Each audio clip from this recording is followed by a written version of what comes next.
Samajwadi party के राष्ट्रीय अध्यक्ष और लोकसभा सांसद अखिलेश यादव ने हावड़ा सीएसएमटी एक्सप्रेस के डिरेल होने पर केंद्र सरकार को जमकर घेरा है।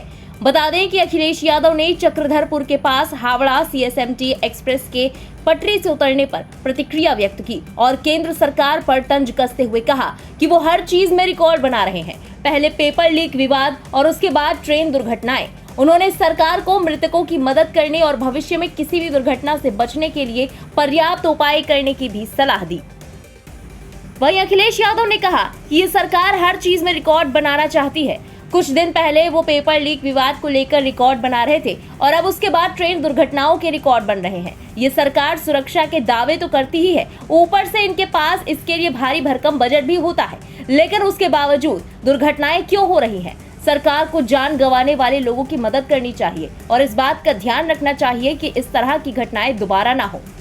साथ ही वायनाड भूस्खलन पर उन्होंने कहा कि G20 में कई बड़े बड़े दावे किए गए थे। आज वायनाड में भूस्खलन हुआ और इससे पहले उत्तराखंड में भी भूस्खलन हुआ था। सरकार को बताना चाहिए कि वो ऐसी घटनाओं से निपटने के लिए क्या कर रहे हैं।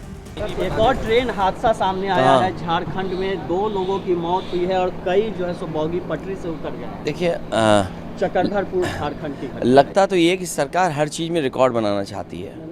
अभी कुछ दिन पहले पेपर लीक रिकॉर्ड चल रहा था, परीक्षाओं के पेपर लीक हो रहे थे, उसका भी रिकॉर्ड बनने जा रहा है और लगता है उसी के पीछे पीछे ट्रेन के एक्सीडेंट का भी रिकॉर्ड बनने जा रहा है।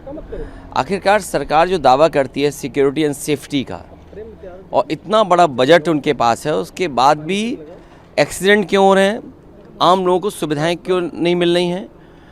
जिन जान जा रही है, जो आज एक्सीडेंट हुआ है, जान जाने वालों की सरकार मदद करे और भविष्य में ऐसे एक्सीडेंट ना हो, कम से कम इसके लिए कोई पुख्ता इंतजाम सरकार करे। और एक्सीडेंट हो रहे हैं तो बहुत। आपको याद होगा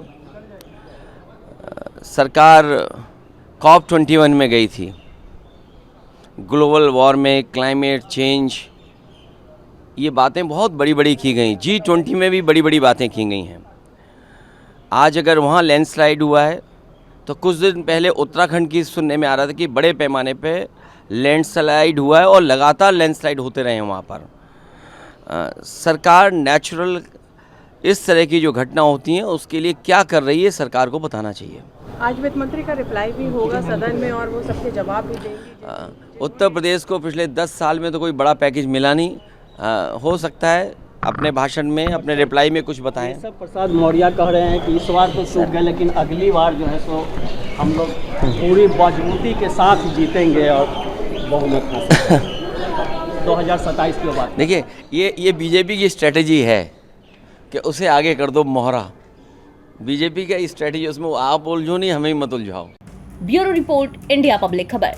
फिलहाल अखिलेश यादव के बयान पर आपका क्या कहना है? कमेंट में लिखकर हमें अपनी राय जरूर बताएं। बने रहें इंडिया पब्लिक खबर के साथ।